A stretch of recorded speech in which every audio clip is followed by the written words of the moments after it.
আসসালামু আলাইকুম রহমতুল্লাহ বরকাত।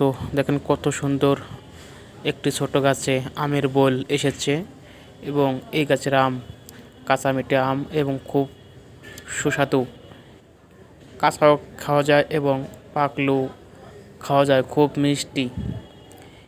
এই ছোট গাছে পর্যাপ্ত পরিমাণ আমের মুকুট এসেছে এবং গাছটি বেশি বড় না, কলপের গাছ না, হাটির থেকে লাগানো হয়েছে। মাশাআল্লাহ, অনেক সুন্দর ফলন পাওয়া যাবে ইনশাআল্লাহ। এবং এই গাছে সকলেই আম পেড়ে খায়। বাসার সামনে ছোট্ট একটি গাছ আমের মুকুট এসেছে।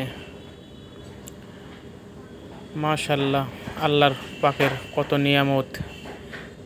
সকলকে অসংখ্য ধন্যবাদ যারা ভিডিওটি দেখছেন। আসসালামু আলাইকুম ওয়া রাহমাতুল্লাহ।